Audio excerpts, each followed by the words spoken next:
My daughter is the absolute love of my life. She's my spitting image, a little mini-me that likes to follow me around and do all the guy stuff a father would do. When I work on the house, she is the one that hands me my tools. Though she is only 7 years old, she already knows what a pair of channel locks look like. She even knows how to properly use a measuring tape. I found it to be the most adorable thing whenever her little finger counts how many 1/16 or 1/8 of an inch something is. I know most parents probably wouldn't feel safe with their 7-year-old handling tools, but I'm always there to supervise her and make sure she learns how to respect said tools. Me telling her, as usual, "These are what?" "They're not toys," she would always respond in her cute, soft voice, bringing a smile to my stoic face. Whenever we do finish a project together, my little helper would gather up all the tools and place them carefully into my toolbox, trying her best to pick up the container to hand it to me. Her little arms would just aggressively shake with effort, trying her best to lift the heavy box, so I would usually let her try for several minutes, me watching on with enchantment at her ambition. Finally, after giving her several minutes to try and seeing her huffing and puffing from exhaustion, I will bend down to her level, kiss her little forehead, and then pick up the heavy box, taking it down into the basement where I house the rest of my equipment. She always wanted to go down there, an idea I'm not too fond of, knowing I have way too many tools and construction material out in the open where she could easily get hurt. This only made her curiosity grow, and for being a small child, I could imagine how much her imagination must have built up what was down in the basement. So I decided to use the wonderment to my advantage. I told her there was a monster living in the basement. I figured this would be the perfect deterrent to discourage her from ever wanting to go down there. I know what you're thinking. What kind of father tries to scare their 7-year-old kid? Well, I guess me. And I know what probably bothers you even more. Why wouldn't I just put a lock on the door? You see, that's where I have an issue. I don't like locked doors. For the longest, I didn't even lock our front door, something my wife would always scold me about. But for the sake of my daughter, when she was born, I did comply in locking the front door, to my wife's delight. When I was a kid, I was captivated with the game hide and seek. I would always badger my mother to play with me, something that I could clearly see annoyed her. So I would a lot of the times just hide from her and eventually jump out of my hiding spot to scare her. The times my mother would jump, I would feel a sense of victory as if my stealthiness deserved some award. My mother, unlike me, seemed to always lock doors. In fact, almost every door had a lock on it, even our closets. So one day while my mother was cooking, I decided to hide in my parents' closet and jump scare her whenever she came upstairs to find me for breakfast. I quietly tiptoed into their room, not wanting the floorboards to squeak. I then unlocked and slid open the closet door. I walked in and shut it behind me. I crouched down and waited quietly in the darkness, giggling to myself, already envisioning my mother's reaction. And that's when I heard the growl. It's coming from behind me. It's a horrid sound as if a rabid dog was snarling at me, ready to pounce. I turned my head to the noise, trying to figure out what it was, and to my dismay, it was pitch black. I couldn't see a thing.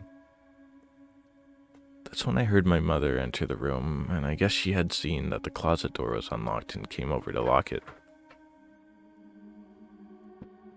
Me, enthralled with the devilish sound that was protruding from the darkness, left me unaware at the time that she had locked me in there with whatever was making that sound. I tried to get out, but the door wouldn't budge. I banged on the door and screamed for help. Tears falling down my cheek, I could hear the sounds of that growl growing closer. I even wet myself from terror as I felt a heavy warm breath permeate on the back of my neck, and that's when my father finally opened the door. I fell to the floor crying hysterically, him looking on with befuddlement. Ever since that day, I hated the idea of locked doors. I guess you can say I was traumatized as far as whatever the hell that thing was. I just accept the fact that my imagination got away from me. As I told my daughter about the monster in the basement, I saw her eyes light up, not with fear, but with excitement. I quickly realized my mistake, but didn't feel like crushing my daughter's heart after I told about some monster, so I continued to play along. "Really? A monster in the basement?" she asked. I nodded. "But you gotta promise me not to go down there, okay?" I told her. She happily nodded her head up and down. She had the hugest smile that I had ever seen. As the weeks passed, I didn't even give much thought at what I told her. I figured she would forget about it, but I would catch her every once in a while just staring at the basement door. I wanted to tell her the truth, but seeing how enthralled she was with this imaginary monster made me hesitate from the idea of breaking that dream for her. As time went on, I started to notice a weird smell coming from the basement. It was a foul scent, as if perhaps a critter died in the wall. But every time I would go down there to acquire the source of the smell, I could never find it. My daughter always at the top of the stairs would tell me it's because of Harry. "Who?" I remember asking. "He's the monster," she told me. I wasn't too sure if it was cute that she gave her imaginary monster a name, or if it was getting out of hand. The smell grew worse with each passing day, and I was determined to find the root cause. I was ready to demolish the walls and find that dead creature that was inundating my house in its horrid stench. But my wife reminded me of our yearly camping trip. I was a bit perturbed knowing the smell would only grow worse, but I didn't want to disappoint my family, and we went on our little getaway. Returning home, I had completely forgotten about the smell. That was until I stepped inside the house. The stench had grown worse, and I vividly could tell it was coming from the basement. I told my family to wait outside as I headed towards the basement door. I cautiously opened it, and the foul smell hit me like a bag of bricks. I nearly fainted. It was terrible. I felt myself begin to gag. It was as if dozens of animals had died down there, and their rotting corpses drenched the air with their stench. I turned on the light to the basement, but the bulb didn't illuminate. "Perfect," I told myself. I covered my nose the best I could with my hand and proceeded to head down the stairs into the darkness until I heard my daughter walking towards me. "Baby, I said to wait outside," I told her. "It's Harry. It's what he eats," she told me. "What?" I asked back with a perplexed expression. "I feed it cats," she responded back. And that's when I heard it, the sound that terrified me when I was a kid. It was that growl. It's coming from the bottom of the stairs. I slowly turned my head, sweat enveloping my body. My heart rate began to accelerate. "This is impossible. This is impossible," I whispered underneath my breath. I stared down into the dark basement, trying to make out anything. That's when I saw it. Two ghastly eyes glowing in the dark, staring right up at me. "It's just Harry. Don't be scared," my daughter said, me barely making out her words since I was too engulfed with the presence of this demon. Then what my daughter said next chilled me to the bone, and my eyes widened with utter terror. "I haven't fed him since we left. He's just hungry." I shut the door after that and grabbed my daughter, retreating back to our vehicle. We haven't returned home in a few days. My wife thinks I'm going crazy, and my daughter, well, she misses Harry. I'm not sure what the plan is, but I know one thing for sure. I'm not returning back to that home anytime soon.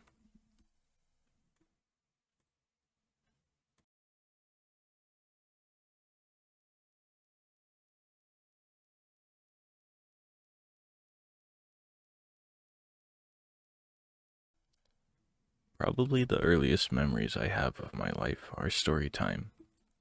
Dad would sit in his special seat in his room, and I'd sit cross-legged on the floor. Storytime was important. Storytime was special. Storytime couldn't be skipped. Every night, it was a ritual, an event. I liked it, mostly. He'd often read from picture books. He'd always shuffle in new ones, stories about animals, leaves, gremlins, ghouls, talking clouds, all that good stuff. As a young kid, I didn't realize just how weird it was for him to have so many darn kids' books at his disposal. Anyways, there was one important rule that always came with his nightly storytelling. Whenever he shared a tale, I wasn't allowed to get distracted. In the earlier years, it felt like he was much more lax about this. If I yawned or dozed off, he was pretty forgiving. But if I interrupted him, saying I was hungry or bored or wanting to play video games, he'd shut me down quickly. He'd stare at me from his chair, an intense, angry glare. Then, with my full attention, he'd simply say, "What would the uninvited guests think about this?" Naturally, I didn't have a great answer to this question. At first, I assumed it was just an expression akin to saying it's raining cats and dogs. Some phrase that sounded like nonsense, but one that I'd understand when I was older. Either way, I ended up becoming a pretty good listener after months of this ritual, and started to really relish these moments with my dad. The stories themselves were boring, sure, but he'd always work hard to spice them up with great pacing and an impassioned voice acting. It wasn't until I turned 9 that his storytime rules became much stricter. At this point, if I got itchy and looked down at my arm to scratch it, he'd snap his fingers, then glare. What would the uninvited guests think about this? I noticed a snowfall happening outside, my eyes briefly darting to the window. It would be another snap of his fingers, another disapproving look, and another mention of uninvited visitors. I'd even learned to stare right at him, nodding intently at the appropriate story beats while my mind was wandering off about something else. Still, he'd somehow be able to catch it. Innocently, I brought this up to some of my close friends at school, who found the whole thing, including the fact that he still read stories to me, nightly even, a bit weird. My curiosity flamed, and I brought it up to him at dinner one day. "Dad, why is story time so important?" He didn't look up to answer. Fork with mashed potatoes in one hand, the day's paper held out in front of him in the other hand. "It'll make you smarter. When you grow up, you'll be thankful about it." The answer didn't really quell my curiosity. I pressed on a bit more. "And you really need me to pay attention the whole time?"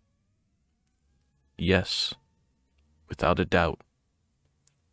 Not a particularly detailed answer from the old man. If this paints a strange picture about my pops, I do want to make something very clear. He was a great dad. He was always there when I needed him, whether it was for help on my homework or as a shoulder to cry on for something my 9-year-old self thought was the end of the world. He was supportive with all my hobbies, dorky as they were, and never seemed interested in forcing a particular worldview on me. There were only 2 topics he was guarded about: talking about my mom, who died giving birth to me, and of course the stories. Once I hit 10, he ditched the picture books altogether. The next stories were all ones he came up with himself. They were interesting, to say the least, reasons I'll get into soon. The first was the story about the werewolf who should have known better. This werewolf had sharp teeth, sharp claws, and a big heart, like all the werewolves that came before him. He'd heard all the tales about townsfolk crying foul about the wolves and blaming them for various ills, but he brushed them aside. This werewolf was an optimist. One fateful day, he climbed down the hill to finally greet the townsfolk, but they chased him out with pitchforks and rocks. He realized quickly, much as he wished it weren't the case, that things hadn't changed. The second story was about a boy who would freeze up in terror whenever there was an earthquake. Rather than dropping under the table and covering his head as he was supposed to, he'd instead stop in place, unable to move an inch. Noticing this, his mother decided to calm him with a story. Earthquakes, big and small, she told him, were all caused by a friendly giant in the sky. Small rumbles meaning the giant was exercising, and bigger quakes meant that the giant was bouncing on a trampoline. The stories were silly, but they helped the boy find some relief, and soon he was able to consistently drop, cover, and hold, all while visualizing a fantastical picture in the sky. The most important story of the bunch was one he decided to save for a special night. At this point, I'd become the perfect listener. It was routine and instinct, and nothing could distract me. Even as my dad's storytelling antics got stranger and stranger, he'd turn the TV on midway through a tale and start slowly lifting the volume. He'd walk around the room as he spoke, bouncing a ball against the wall with increasing force. And strangest of all, he'd sometimes bring large stuffed animals into the room that he would hide behind as he told the story. I barely slipped up. Sometimes the face of a particular stuffed animal would pop out to me, or my eyes would be drawn to follow the movement of the ball he was bouncing. He'd always catch me. He'd always notice. He'd always say, "What would the uninvited guests think about this?" Finally, I asked him, "Who are the uninvited guests?" He broke into a big smile. It stretched across his face with an unsettling curve, like a caterpillar, like his cheeks were being pulled. Then he shook his head. "There's still time," he said, and there was indeed. The night of the party wasn't for a few weeks. When it finally rolled around, it was a sight to behold. I never knew my dad had so many friends. They were all laughing, friendly, mingling, shaking hands, looking at the pictures around our house, eating. A gathering of sophisticated-seeming adults. None of them paid much attention to me at first. I assumed this event wasn't a big deal. Dad had mentioned briefly that some folks might come over to our house in the near future. I still remember the look on his face when they arrived. It was an expression I'd never seen him wear before. He tensed up, a half-smile on the side of his face. His eyes looked like they were welling up with tears as he squinted. I never quite knew what it meant. After dinner, the guests all started breaking off into some strange behavior. A few of them were staring up at the ceiling in our living room, spinning ever so slightly in place as they did. I saw a group of 5 or so just standing in the bathroom, not really doing anything. One of the guests, a gentleman in a fine suit, started climbing up the stairs on all fours. When he got to the top, he'd walk back down to the bottom and then start again. A few others followed him. It didn't dawn on me that something was wrong until I saw one of the stranger's smiles dripping blood. I thought my brain was making things up, but then someone down the hall looked at me and waved with a similar tinged smile, red droplets flicking down from her teeth. I saw it more and more upon the guests, and cried for my dad. He found me, grabbed my hand, and pulled me into his room. "It started," I heard him mutter to himself in a whisper. He shut the doors behind him and barricaded the entrance as I continued crying. "It's story time, all right?" he said. I was rattled beyond belief, but the words brought me a light comfort. He sat in his special chair, the one he always sat in. Then he told me the story about Patrick Bear and the uninvited guests. I tried my best to listen intently. On one special day, Patrick found out that he was throwing a party. That was news to him. I felt a force pushing against the door. The guests rolled in, one by one, more than he could have ever imagined. They were inside. They spilled into the room, wandering. I averted eye contact with them. My dad shot me a knowing, mindful look. I was doing what he wanted. They had big hats and big ties and fancy shoes, but Patrick Bear didn't care. A clutter of strangers gathered behind my dad's seat. They peeked their heads out to look at me. The others started sitting around me in a circle. They left only a small gap for me to lock eyes with my father. Through my blurry peripheral vision, I could sense all of their eyes were fixed on me. Patrick just wanted his alone time, so fancy friends didn't mean much to him. The whispers of the strangers were the hardest part. "Look here. Do you want to have a staring contest?" Look away for just 1 sec," they all said in different variations. The guest stayed longer than he would have liked. The bloodied smile of a stranger crept up right in front of me. I kept my dad's gaze with the 2-inch gap to the stranger's left that had been afforded me. But eventually I saw my dad's neck slowly twist. His eyes had averted from me. They looked upwards now, towards a woman that was hovering in front of him. I heard cracks and snaps. The strange caterpillar smile returned to his face as his cheeks pulled in opposite directions. Blood pooled from his mouth. He briefly looked at me again, now with an apologetic gaze. "I'm sorry, my sweet one. I had to look at your mother." His face and neck contorted in ways that didn't even make sense, but he was able to slip out one final line. "How does the story end?" Something in my gut knew that closing my eyes wasn't the answer. I was covered by the strangers, but still, I somehow looked ahead. Somehow they were a blur. I couldn't look away from them, but my attention wasn't on them. It was with the story. But eventually, they all went home, and Patrick Bear found peace and quiet once again. I said. A breeze blew through the window. The room was suddenly still. The house was empty. Everyone was gone. There was no sign of anything. No family photos, no children's book. Nothing I recognized. Just generic furniture. When the cops found me days later, starved and confused, the story was that I was an orphan boy with no traceable lineage. Everything I told them about my dad, my upbringing, story time, and more couldn't be proven in any way. I talked about my school, about the teachers and friends I had there, but no one mentioned could recall ever knowing me. For a while I was convinced that I'd made up this whole thing in my mind, that I'd been abandoned by my parents when I was young, fled from an orphanage and squatted in uninhabited properties living an imagined life. A storybook of my own. The events of that final night of story time and the insanity I encountered were proof that I'd merely decoupled from reality as a child.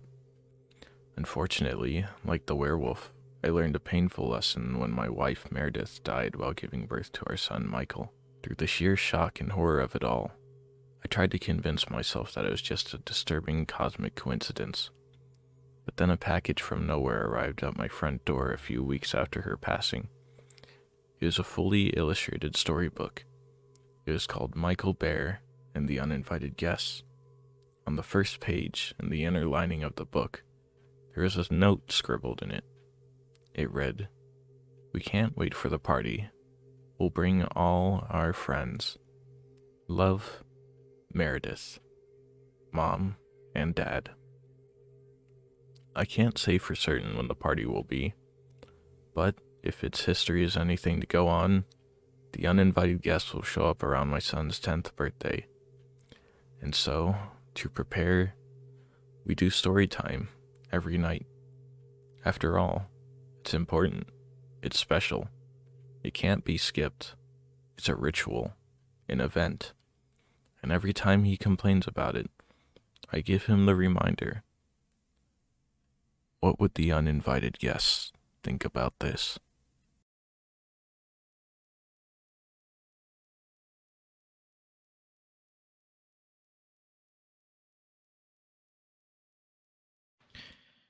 There's a spoon in my kitchen that defies gravity. The spoon floats above my kitchen countertop. I don't remember when it appeared. I think it's always been there, choosing to be ignored. Once I noticed it, I was immediately afraid. How could a spoon float? How could a physical object go against everything I'd ever been taught? The spoon does not care what is possible. It is a spoon. It floats upright, with the handle pointing to the floor and the bowl towards the ceiling. It almost never moves. It has no need to. It is a spoon. It seems so mundane and simple, but how can something so peculiar be anything but terrifying? This single object defies everything anyone has ever known. A magician may perform tricks, but this spoon is doing something that no human has ever been able to perform. By defying nature in this way, it goes against every rule the universe has ever had, and brings the nature of reality into question. But how can this be? It is a spoon. It looks ordinary. Its reflective metal shows no signs of age. Every day I check if the spoon is still there. It always is. Sometimes I think about touching it, but I can never bring myself to try.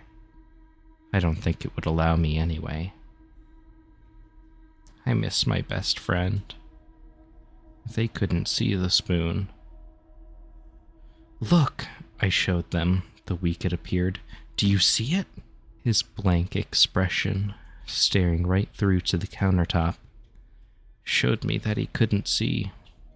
Perhaps his mind could not comprehend it, or perhaps he was not chosen to have this revealed to him. I should have never attempted to show anyone. Unveiling the spoon is not my decision to make. Before he could speak, the spoon moved. The only time it ever has. It lodged itself under his eyelid, only the handle still visible, protruding from the small gap in his eye socket. The handle tilted upwards, putting pressure onto his eye until it no longer remained in the socket. We were both probably screaming, but I don't remember. My mind was too broken to hear. Blood poured to the floor as the spoon continued to move inside his head, as if it was searching for something.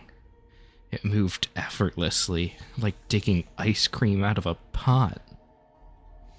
After what seemed like minutes, although may have been closer to mere seconds, the spoon returned to its original position, completely clean. The crystal clear reflection of the room remained on its surface.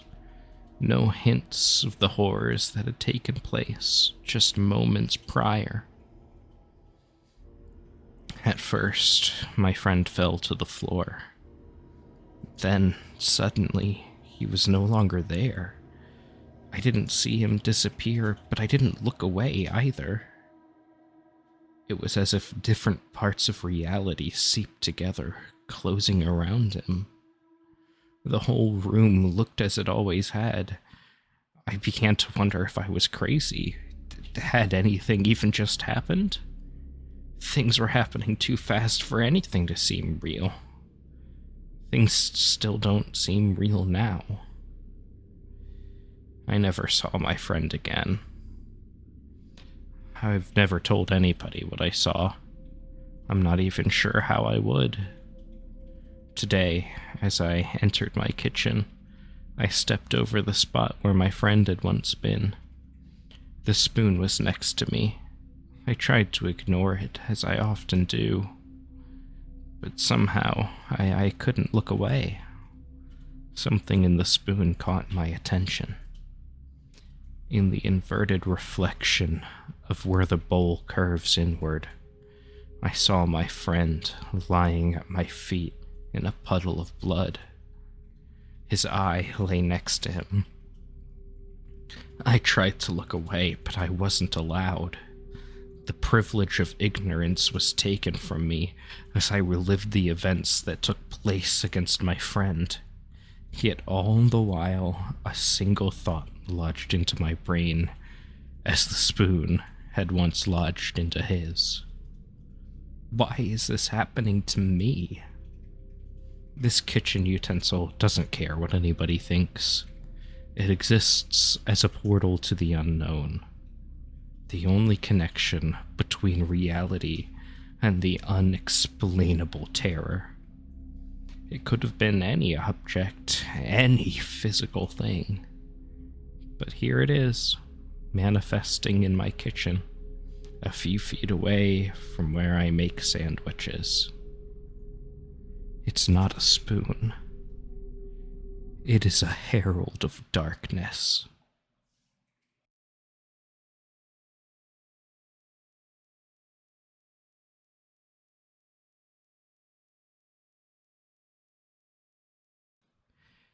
If you hear the ice cream truck at night, do not go outside. We'd all heard the urban legends, heeded the warnings, followed the rules to a T. Well, most of us, that is. Christian and I weren't like normal kids. We were always getting into trouble. From playing hooky to shoplifting to going on joyrides, we did it all. We were, without a doubt, the most despised preteens in town. Little did we know, all that mischief would inevitably lead to the worst day of our lives. God, I wish I could take it back. People in my town were always very superstitious. Not like, oh, you spilled some salt, so throw a pinch over your left shoulder, superstitious. No, something happened here a long time ago. Something sinister. Something that still bears its burden on the townsfolk half a century later. You see, back in the 70s, kids started going missing. The disappearances always occurred at night. Always. And always in the same fashion. Parents would lock their homes down tighter than Fort Knox, only to find the front door hanging wide open the following morning. The kidnappings were beginning to pile up at the same time that nightly reports of an ice cream truck circling neighborhoods began to flood into the police station. Every time the authorities were called, the truck would be gone when they arrived, no matter the response time. The strange thing was, we didn't have an ice cream truck in the 70s. Hell, we still don't. This has always been the kind of place where everyone knows everyone, and none of the families in town have ever owned an ice cream truck. Naturally, people began to associate the truck with the disappearances. Obviously, people tried to catch the mysterious abductor behind the wheel. That's when the adults started going missing. No one who confronted the driver was ever seen again. The fear was beginning to reach a boiling point. People panicked. Families with children started packing their things. Even some people without families at all were looking at relocating. And then, just when nearly half the population was about to split, it stopped. The almost nightly kidnappings, the sightings of the ice cream truck, all of it. The townsfolk never truly recovered. I mean, how could they after that? Most families of the victims moved away, eventually losing any hope of ever seeing their loved ones again. Can't say I blame them. I wouldn't have stuck around after that either. The ones who did stay grew paranoid, so they did everything in their power to ensure nothing similar would ever happen again. That, unfortunately, manifested into an extremely strict set of rules. Girls aren't allowed to walk anywhere alone. The doors and windows to every house must remain locked at all times, and of course, no one is allowed outside after dark for any reason. The town shuts down well before sundown as a not-so-subtle reminder. Growing up, I always thought the stories were bullshit. I thought it was just another lazy excuse for parents to keep a close eye on their children, to prevent us from causing mayhem. I should have listened. Sarah, for the last time, I'm not sneaking out with you tonight. You know the rules, Christian whispered, tapping the eraser on his pencil against his notebook absent-mindedly. Come on, this is the one rule we haven't broken yet. You've spray-painted Officer Dawkins' police cruiser, and this is what you're afraid of? I'm not scared. This is different. It's something sacred. You've lived here for just as long as I have. You should know that, he hissed, pretending to dial into Miss Huckabee's mind-numbing lecture on mitosis. Aren't you at least a little curious? You can't seriously tell me that you've never wondered about going out at night. There's gotta be something more than they're letting on. Sarah, I'm not going with you. If you want to risk your life by going after dark, go right ahead, but leave me out of it, Christian said with a stern finality in his tone. I'd never seen him so serious about anything before, and that frightened me. We muddled through the remainder of the class in silence. Christian gave me the cold shoulder all day. I was beginning to wonder if I'd overstepped. I'd give it some time to blow over. I'd just finished cramming my textbooks into my locker when Christian approached me. I jumped, nearly dropping my backpack. I hadn't expected to see him again that day. What's up, dude? I thought you were gonna make me walk home alone. He locked eyes with me, sending a chill creeping up my spine. A bitter determination was scrawled across his visage. I'll go with you. I was taken aback. He'd been so adamant earlier. What had changed? Are you sure? I mean, I don't want you to go if you're not comfortable with it. I'm sure. I have to know, he said, averting his gaze. Okay, we'll meet at your house at midnight. Sound good? Yeah. Christian sheepishly glanced up at me. And you didn't seriously think I'd let you walk home by yourself, did you? I giggled, flashing him a grin. No, I guess I didn't. Christian was seemingly back to his old self on the way home from school.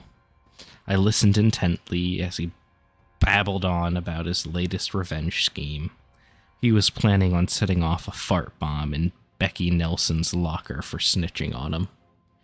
I didn't care if I was being suckered into another one of his devious pranks. I was just happy things were back to normal between us. I'm gonna make that bitch pay, Christian hissed, smashing his fist into his palm. Can't wait to see the look on her ugly-ass face. Anyway, I'll see you tonight, I said, as I trudged up my driveway. You bet. We waved goodbye to each other, and I watched as Christian continued down the sidewalk. Midnight couldn't come quickly enough. I giddily awaited nightfall. I felt as though my heart would burst from my chest at any given moment. My adrenaline always spiked before one of our little misadventures. I was watching the time like a hawk. My parents had already turned in for the night, so I was left to my own devices. That was a dangerous game. My eyes were glued to the numbers on my phone screen. 11:58 p.m. It was so close. And that's when I heard it. Clunk. Something hard pelted my window. My eyes grew wide and a smile inched across my lips as I raced to the source. Christian was standing outside, his arm cocked like a quarterback. Oh, there you are. Hey, he said, dropping the rock in his hand. Dude, you scared the shit out of me. Weren't we supposed to meet at your place? And why didn't you just text me like a normal person? Sorry, I got restless, he muttered, staring at his feet. My parents took my phone last week, remember? Oh, yeah. Not sure how I forgot. Coming down, I said, cautiously climbing out and steadying myself on the stepladder that I'd strategically placed below my window. I hopped down from the last step, landing in the grass with a soft thump. "Ready?" I asked, eager to set off. "Yeah, let's go," Christian said, taking my hand. I blushed and he quickly recoiled. Even in the dim, yellow light provided by the street lamps, I could tell that his face was bright red. I'm sorry, I didn't mean to do that. I just want to get going is all." No, you're good, I get it." There was a long, awkward pause before Christian spoke up. "So, where are we going?" I don't know. I hadn't thought this far ahead. Where do you want to go?" "How about the park? Might be kind of fun with no kids around." "The park it is. Lead the way," I said, dramatically extending my arm. A big, goofy grin plastered itself on Christian's face as he willingly obliged. We walked in silence, drinking in the scene around us. We passed by dozens of houses, their looming presence lending an unsettling air to the stillness of the night. The faint light cast an eerie glow that glinted off their windows, making my blood run cold. Another strange thing I noticed was that it was deathly quiet. The only sounds we heard were our own light footfalls against the pavement and the blood rushing in our ears. There were no noises from the creatures of the night. No bugs, no frogs, nothing. We couldn't even hear any crickets chirping, and that sent a chill down my spine. I was sweating bullets by the time we arrived at the playground. Christian looked unfazed, but I highly suspected that he was putting on a front. Don't get me wrong, Christian was one tough cookie, but truth be told, I was the braver of the two of us. Usually, if I was feeling on edge, he'd be 10 times worse off. We plopped down on adjacent swings. I cringed as the metal swing set creaked and groaned under our weight. Even though we were alone, I couldn't shake the feeling that we were being watched. Like something sinister knew we were there. I shuddered at the thought that something evil might be lurking in the darkness, waiting for the perfect moment to strike. I told myself that I was freaking out over nothing, but I couldn't stop intermittently peeking into the shadow-veiled trees behind us. I was seriously beginning to regret leaving the safety of my home. "So, Sarah? Is it me, or is this place, this town? Does it feel like there's a presence? You know, like we're not the only ones out here?" He kept his voice hushed, like he was afraid that someone else would hear him. "Yeah. Yeah, I feel it too. It's really creepy," I said, sensing the oppressive weight of that feeling slightly lift from my shoulders. It was nice to know that Christian felt it too. Christian stared into the mulch at our feet.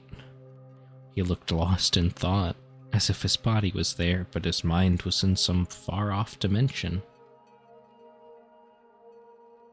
"You know, I wasn't originally planning to come with you. There's a reason that I chose to come out tonight." He sighed, a weary ambition written across his features.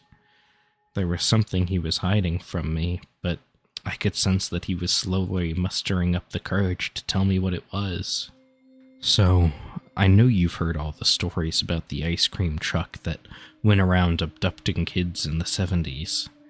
And I know that you think it's all a pile of steaming horse shit, but it's not." He paused, searching my face for a reaction.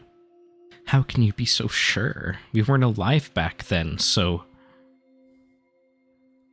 "My uncle was one of the children who were kidnapped." My heart plummeted into my gut, not only for the fact that Christian was related to someone who was taken, but that the stories were true. Christian, I'm so sorry. I didn't know. It's okay, he said, interrupting me again. He was 3 when it happened. It's been decades, but I don't think Dad ever really forgave himself. He was only 5 at the time, but he feels like he should have done more. He won't tell me that, but I know. I can see it in his eyes. It still tears him up even now. A tear began to trickle down Christian's cheek, but he quickly swiped it away. I know it's stupid of me, but I just had to know if it was true. If that thing was still around. I was honestly sort of hoping that it would be.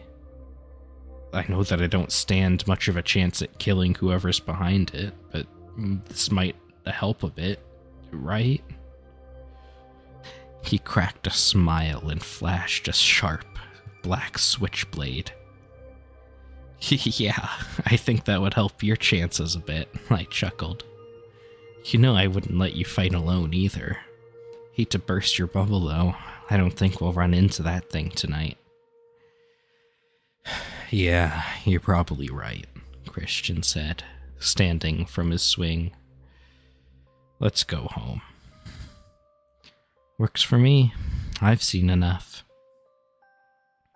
I joined him, and we began to make our way back towards our houses. We'd only made it to the street when I heard it. A jingle. The sound sliced through the silence like a rusty knife. It was slow, melodic, but something about it was wrong.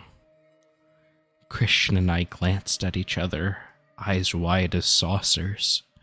My heart thumped furiously against my chest as it grew closer. It blared the tune of London Bridges falling down, intertwined with the sound of a jack-in-the-box cranking up, sending waves of panic rippling through me at every interval. And then, it slowly rolled into view. A white truck rounded the corner to the street we were standing on. A comically large pink ice cream cone was perched atop it, facing the sky like a rocket ready for liftoff. The windows were tinted to the point that I couldn't see who, or what, was behind the wheel. I wanted to run, to scream, to hide, anything. But I was paralyzed with fear. The truck crept closer and closer. Dread seeped into my bones. I didn't know what to do. Eventually it passed. I gawked at it, drinking in all the different selections pasted on the side. And then it stopped, directly in front of us. The music cut out, bathing the night in that all-encompassing silence. My breath hitched in my throat, waiting for something to happen. Without warning, the back doors of the ice cream truck swung open. I looked at Christian. His horrified expression had melted into one of curiosity. He began to make his way towards the open truck. His legs moved like they had a mind of their own, dragging him closer and closer. To this day, I don't know why, but I didn't even try to stop him. No, I joined him. I can't explain it, but there was something alluring about the truck. Something that effortlessly took hold of me and pulled me in. And I was powerless to stop it. We both tentatively walked closer, coming to a halt directly behind it. I peered inside, my mouth agape. It was... It was spotless. A sparkling white interior with rows upon rows of freezers shined inside. It boasted every flavor of ice cream you could imagine. At that moment, I wanted nothing more than to step into the back of that truck and try every variety of ice cream it had to offer. Nothing bad would happen. It was just an ice cream truck, after all. Christian stepped in before I could react. He turned back to me, outstretching a hand to hoist me up. I didn't even have a chance to take it. The door suddenly slammed shut, locking Christian inside.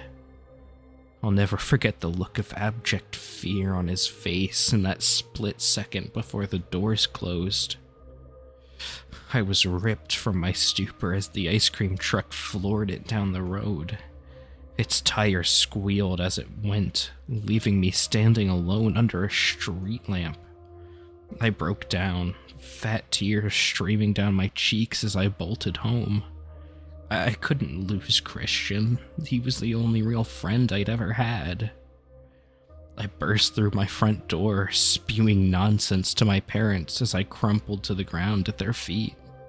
I didn't care if I'd get in trouble anymore. I just wanted to find a way to bring my friend back. The police were called. Christian's parents were notified, and a search party was assembled. I don't think I need to tell you that they didn't find him. Christian is still missing to this day. I was never the same after that. It didn't matter how much time passed, how many therapy sessions I attended, how hard I tried to forget.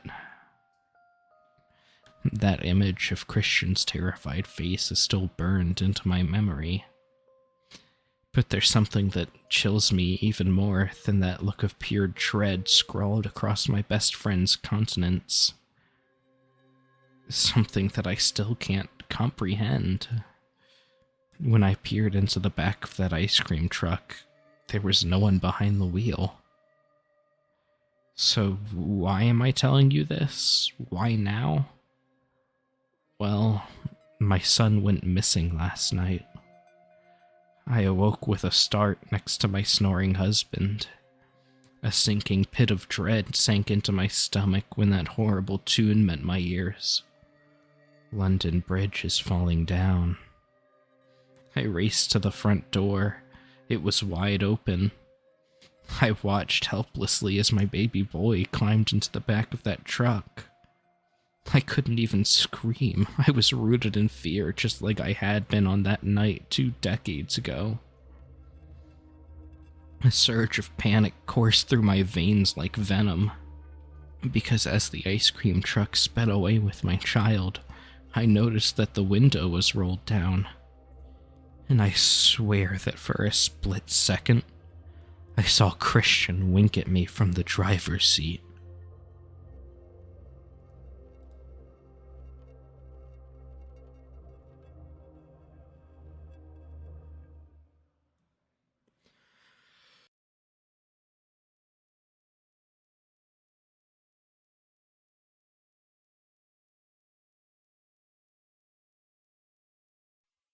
Many people go through a mopey nobody wants to date me phase. I was in the midst of mine a few years back when I was a junior in college. There's nothing particularly dramatic about it. I had no interest in romance in my teens when plenty of people around me were going through such formative experiences. I hardly socialized either. So, unsurprisingly, when I finally acted on the feelings I started to have towards certain members of the opposite sex, I was clumsy and awkward, and I was met with no success. I recognized that it wasn't too big of a deal in the grand scheme of things, even if it felt catastrophic to me at the time. As downcast but not self-pitying, I realized that I had a lot of personal growth ahead of me before I'd have much to offer to another person. And I felt a little lonely and insecure as a result. That insecurity didn't stop me from opting for a semester abroad. It's something I'd always seen as a valuable learning experience, and thanks to my school's strongest ties with a Danish educational program, I soon found myself on a plane from the States to Copenhagen. The first couple of weeks went smoothly enough. I explored plenty of landmarks, from ascending the Round Tower's iconic Healy corridor to touring the gigantic Frederiksberg Castle. I also made progress in a basic level Danish language course. Learning the language in detail was hardly necessary, though, as virtually every resident there would rather practice their English than try to decipher a foreigner's rudimentary Danish. I first saw her at a crowded bar on a Saturday night. My roommate and I were sipping Carlsbergs when I spotted a woman by the door. She had red hair and pale skin. There was a peculiar kinetic energy about her that caused her to stand out from the crowd. For a moment, we made eye contact before, nervously, I averted my gaze to the floor. My roommate announced that he was turning in for the night. No sooner did he leave than she approached me. When I started mumbling a basic greeting in Danish, she smiled and quickly cut me off. "I saw you looking at me. Want to buy me a drink?" Like many Danes, she spoke fluent English with a Nordic accent. Sure. Yeah, I said, gesturing for another beer on tap. She introduced herself as Madline, and at her suggestion, we got ourselves a small table. She asked me a lot of questions, and she seemed to listen intently to my responses. We talked at first about basic subjects such as my hometown and my reasons for studying abroad, and how she'd grown up nearby but recently returned from traveling through Switzerland and Germany. Before long, we were discussing more personal topics. I explained how my father had passed when I was little, and she shared how she'd recently broken up with a longtime boyfriend. As our conversation stretched into the early morning, I realized that I felt more comfortable around her than I did around, well, just about anybody else. I found her extremely attractive, too, which contributed to my excitement. Eventually, she suggested that we depart. "You going to drink that?" I asked, motioning to the still full beer that I'd ordered for her. "No," she laughed. "I don't really drink. I just wanted to see if you'd order it for me. Help yourself to it if you want." I took a deep gulp from it as I left payment on the table before following her to the deserted cobblestone street outside. She leaned into me until her face was just inches from mine. "You ever kiss a girl before?" she whispered. "Yeah," I lied, embarrassed over my inexperience. "Ever done more than that?" "Uh-huh." The smirk on her face showed me that she likely didn't believe me. "Just a little," I added. If she sensed I was lying, it didn't seem to bother her. "What do you say?" she said, drawing away from me. "You hang out with me tomorrow night. I'm having a gathering with some friends and family. Afterwards, we can spend some time together, alone.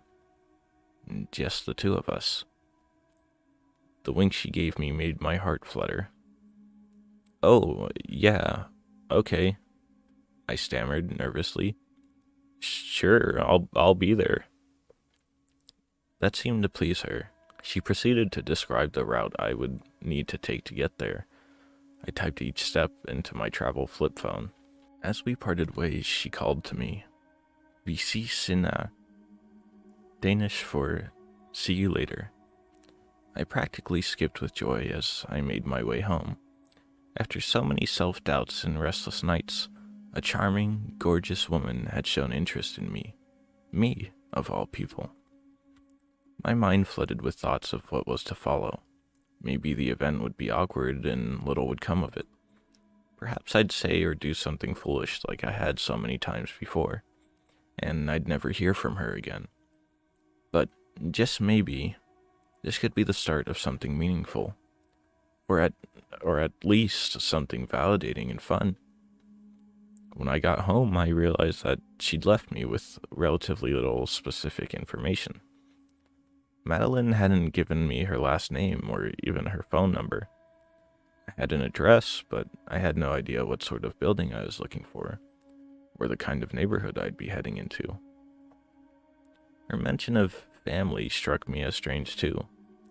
Who brings someone to a family event on a first, or, if last night counted, a second date? My mind didn't dwell on these peculiarities for long. Instead, I replayed the wink she gave me when she'd referenced us being alone together. It was more than enough to silence any uncertainties. I spent the next morning preparing. I showered, shaved my face, and picked out a nice shirt. I tried to think in advance of the questions her friends and family members might ask me and practice my responses before a mirror. My roommate, sensing my purpose, wished me luck as I stepped outside. At first, the journey was unremarkable. The metro station had its usual glossy, spotless appearance. When the fully automated train arrived, I took a seat near a chatty group of teens, and numerous passengers embarked and departed over the next few stops. Things started to change when I reached the Northport station. According to Madeline's instructions, I needed to switch to a train on the Silver Line. However, I couldn't find a platform for such a line, nor did one appear on any of the maps throughout the station.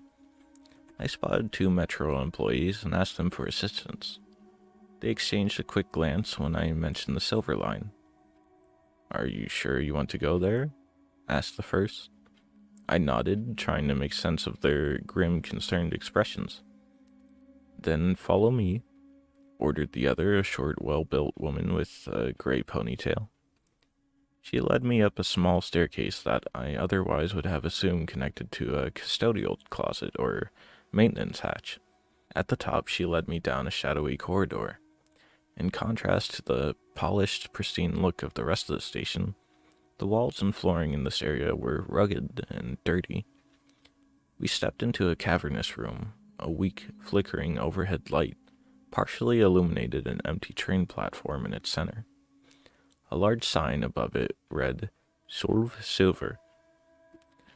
In contrast to the other platforms, there appeared to be no ticket booth or electronic indicator of when the next train would arrive. When I asked about this, I found, to my surprise, that the woman who had brought me there was already gone. I was alone. I considered leaving. This all made little sense. The absence of any silver line from the map, the platform's dingy appearance, and the reaction of the employees. The air had a rancid, foul smell to it, and the temperature was much higher than in the rest of the station. But I'd come this far, and it had all accorded more or less with the instructions Madeline had left for me. I reminded myself, too, of why I was there in the first place. I thought about how comfortable and warm her presence had made me feel last night. I imagined the smile that would spread across her face when she saw me, the feeling of her lips pressed against mine.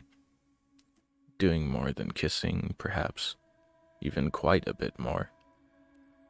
Eventually, 2 harsh red lights punctured the opaque darkness and approached like the eyes of a hunting predator. As they grew closer, I discerned that they were the headlights of an older, shabbier train than the one I'd used to get here. The smudges across its glass windows and the graffiti that covered its metal exterior reminded me much more of public transportation in the US than what I'd seen elsewhere in Copenhagen. Even though the train seemed to be at the end of the line, no one who had arrived on it exited.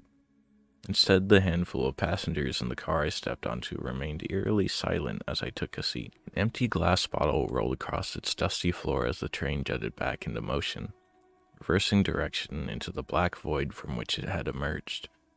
I checked the directions Madeline had given me. 7 metro stops and then a 5-block walk until I reached Sketatovai, 27. I'd be there soon enough. I tried to relax as the train sputtered along. At the first 2 stops, no one got on or off. By the time the train approached the 3rd stop, I noticed a peculiar stillness among the passengers in my periphery. Neither the lanky man by the door nor the mother and daughter in matching red jackets in the seats ahead of me had moved an inch since I'd gotten aboard. As far as I could tell, everyone around me remained completely motionless. I shifted my gaze to the window on my right as the train approached the 3rd stop. Between the back glare against the dirty glass and the outside platform's minimal lighting, I could barely make anything out. The doors opened, and again I discerned no movement onto or off the train. Staring deep into the shadows outside, I noticed something else odd. The vague outlines of figures, all as still as those in my train car. At the 4th station, I observed the same thing. I couldn't identify any details of the distant specters beyond that. They just seemed to be standing there, doing nothing at all. It perplexed me. Why were they there? As far as I could tell, there wasn't any other train on this track. As the train departed, I picked up on another detail, pairs of tiny neon green dots of light. They were hard to make out at first, but once I noticed them, I couldn't ignore them. Each hovered above the ground, right around where the obscured figures' faces would be. The fifth and sixth stops were the same.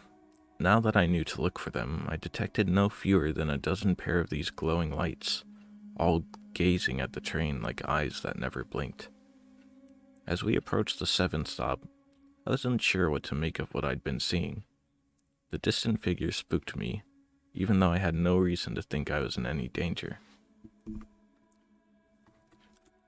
I reflected just how alone and isolated I was.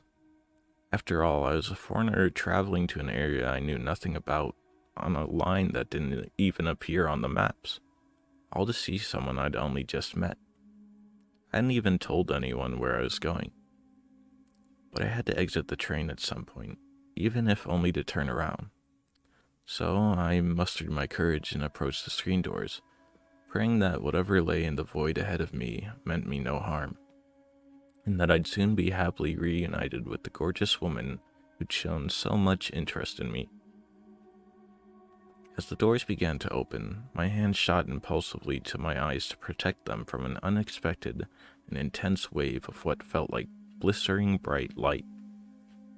As my eyes started to adjust, I squinted to find before me a fully illuminated train platform.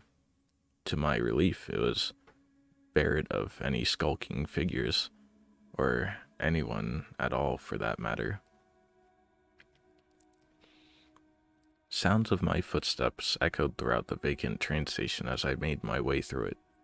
There was nothing odd about its structure or layout, but the absence of other people left me uneasy. I remembered the giggling teens and hand-holding couples I was used to seeing at places like this. Everything around me, by contrast, felt artificial, mechanical, and joyless. The street outside had a similarly ethereal aura to it. It possessed all the qualities of the vibrant cityscape I'd spent the last few weeks exploring. Cobblestone streets, occasional barrack churches, crooked houses painted in warm hues of yellow, red, and orange. But it was all quiet, so quiet, and the air carried a suffocating staleness. As I passed by a restaurant, I found myself fixating on its chairs and tables, all uninhabited, like everything else around me. Their design and layout in general were identical to that of an upscale Italian place not far from my dorm back in the States. My mind flashed back to the night I'd taken Audrey, a girl from my chemistry class, out on a date. Our conversation over the meal had been awkward. She acted friendly towards me earlier, but that night she'd been guarded and withholding. When the check arrived, I tried to pay it in full, but she insisted on splitting the expense. As we stepped outside, she confessed that she'd thought we were hanging out as friends and hadn't realized until she'd arrived at the restaurant that I'd asked her on a date. I'm sorry I didn't say something earlier, I just didn't know what to do. When she told me she didn't see me that way, I said that was okay and I'd apologize for the misunderstanding. I felt terrible, though I tried not to show it. I dismissed the memory quickly. As I continued toward Madeline's address, a distant noise caught my attention. As I got closer, I recognized it was laughter. At first, I found this reassuring. It's the first sign of life I'd encountered after traversing so much seemingly abandoned cityscape. But I steadily picked up on an unwelcome undertone to the shrill giggles ahead of me. There was a piercing meanness to them. They recalled the specter of a group of people, young people, by the sound of it, basking in a peer's humiliation. It was a sound I knew too well. When I'd summoned my courage to ask a classmate out to prom, a fellow violist named Maria, I'd shared a stand with an orchestra for over a year. She'd laughed at me like that, and her friends had quickly joined in. Do better, I'd told myself when I'd cry into the mirror that night. Nobody owes me anything. I'd do better tonight, I told myself. Everything was going to change. Madline and I had made a connection so quickly. She really liked me, and I liked her too. Maybe I'd just grown up on the wrong continent. The laughter got louder and louder until, right as I reached the alley from which it seemed to have been emanating from, it stopped, and there was no one there to be found. Just keep moving, I told myself, adding it to a list of abnormalities I fought to keep buried in the back of my mind. I'm almost there. Finally, I reached a street sign that read Skjeltatavai. The first few buildings were businesses, a deli that served distinctly Danish open sandwiches called smørbrød, a barber shop, a camera store. At last, I found myself facing a brick structure with the number 27 affixed to its front door. The sign next to the entrance displayed 3 words, Den Verdelige Bøhmen. I knew that den translated to the, but the remaining words were unfamiliar to me. My best guess was that it was a bar or a restaurant. If so, it was a fancy one, judging by the black suit worn by the man by the ornate front desk inside. Incidentally, the first person I'd seen since the train station. I expected to feel some sense of relief at seeing another living, breathing person, but his emaciated appearance and grim expression brought me little comfort. He said something to me in Danish. I think, "Can I help you?" But he spoke a little too rapidly for me to be sure. I just stated Madeline's name, hoping he'd understand that I was looking for her. "Madline," he repeated back to me. He nodded solemnly and then beckoned for me to follow him. We arrived in a large plain room occupied by at least 24 people. The first thing I noticed about them was how formally they were dressed. My patterned button-down shirt looked outright casual compared to the suit jackets and plain dresses, all muted shades of black and gray, worn by everyone else. Naturally, I felt out of place. Nobody said anything to me, but I sensed, truthfully or not, that I was being judged. Why hadn't Madline told me this was a fancy event? I wondered, too, where was Madline? What kind of event had she invited me to? The absence of any food or silverware laden tables confirmed that I was not, in fact, in a restaurant, as I'd inferred. Rather, the attendees were standing and chatting quietly with each other in voices no louder than a whisper. Nobody really seemed to be doing anything in particular. I approached an elderly man standing alone. Excuse me, I said meekly. I'm looking for Madline. A puzzled expression formed on his face as he looked me over skeptically. My face turned red with a mix of nervousness and embarrassment. I felt so hopelessly lost and confused. He slowly raised his arm and pointed towards the far end of the room. "Tak," I muttered before nudging my way through the small crowd in the direction he had indicated. My jaw nearly dropped when I saw the wooden casket, which was decorated by an array of lilies and roses. Madline lay underneath its open head panel. Her eyes were closed and she was perfectly still. She wore the same clothes I'd seen her in the previous night. A display next to the casket read, "Madline, December 12th, 1994, September 7th, 2019. It was too much to take in. My legs grew weak and I began feeling dizzy. My mind raced to process what was happening. I was at a funeral home, and Madline had invited me to her own open casket. Something else stuck out to me last night. When I'd met Madline was September 14th, 1 week after the date listed as that of her death. None of this made sense. What was I doing here? How was any of this possible? The old man who'd directed me shuffled past me and stood next to the casket. He turned to face the rest of the crowd, which quickly grew silent. I realized he was giving some kind of speech. He was a relative, or a priest perhaps. He spoke in a coarse, raspy voice. My mind was too astounded for me to grasp a word of what he was saying. I wasn't even sure that it was Danish. The reaction from the crowd baffled me even more. They were laughing. Again and again the man made comments, comments that I could not understand, and the rest of the room chortled and giggled in response. All I could do was watch, embarrassed and dumbfounded, as I wondered who tells jokes at an occasion like this. Suddenly, all eyes turned to me. "Michael," the man hissed, somehow knowing my name. "It's time." "Time for what?" I replied, exasperated. I looked around the room at the dozens of people staring intently at me. "What's happening? What do you want from me?"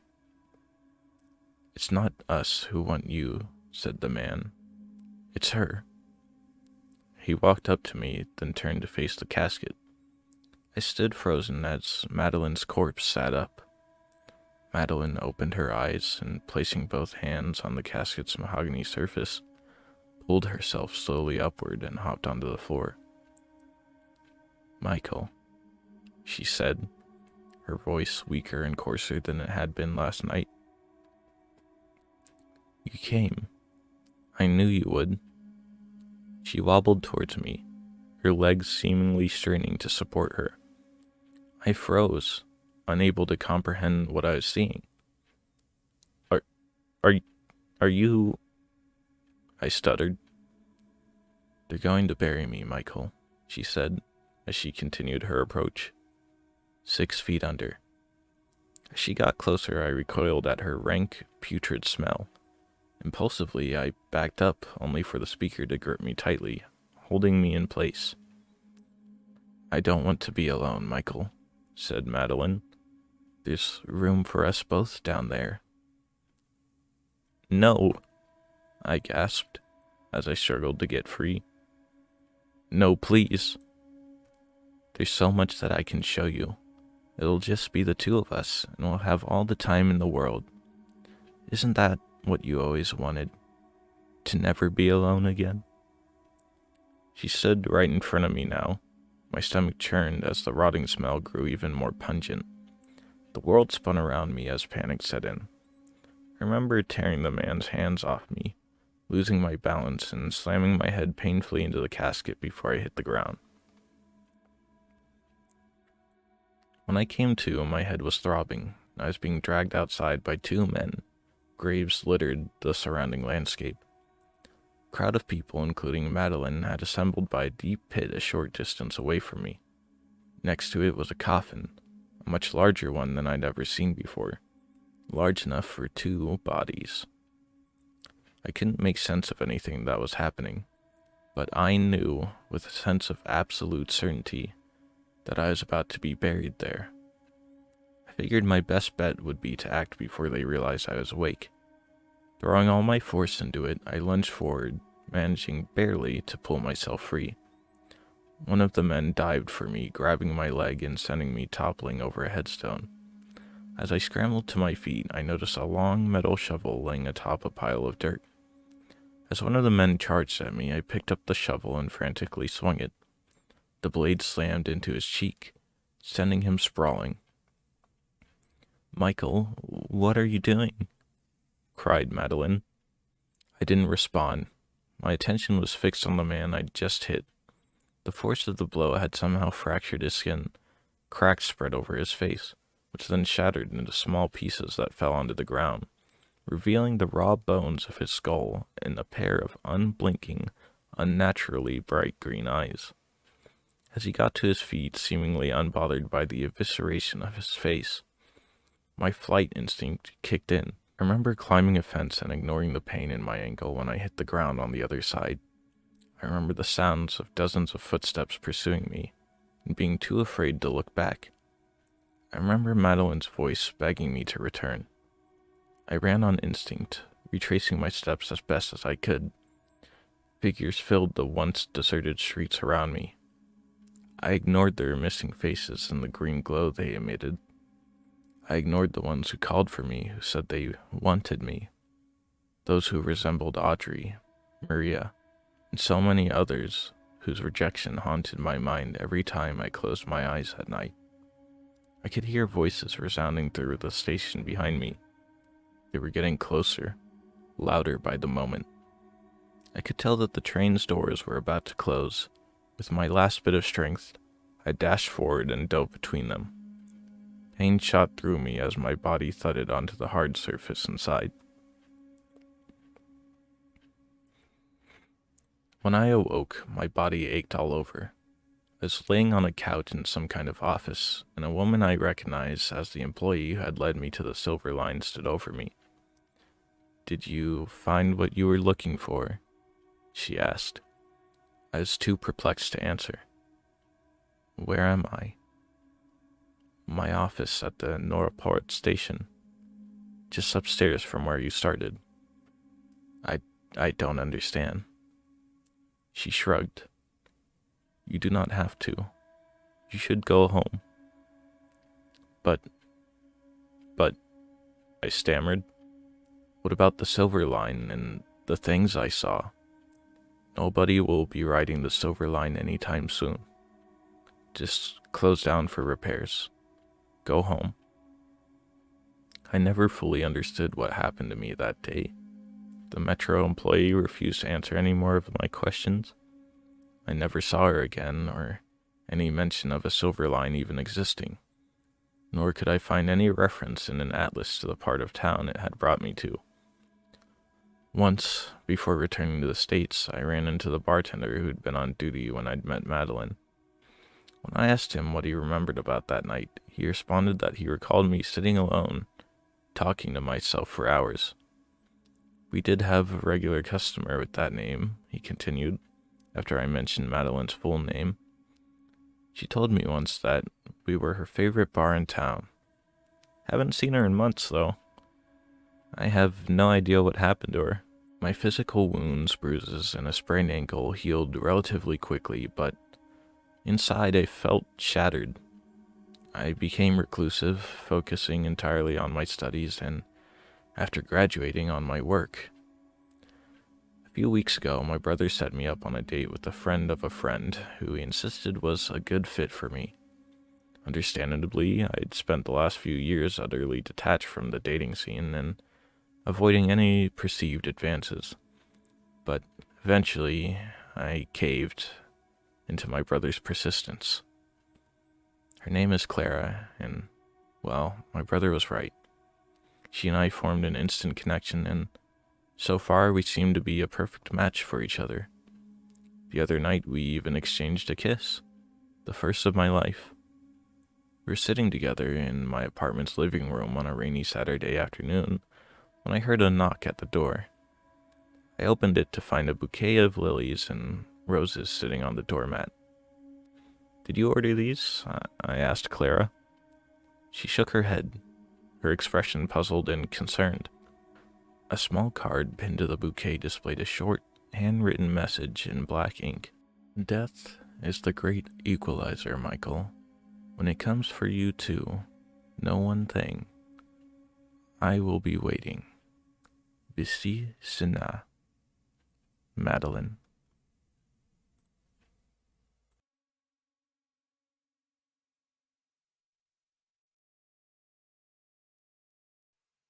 Hey everyone, Skits here.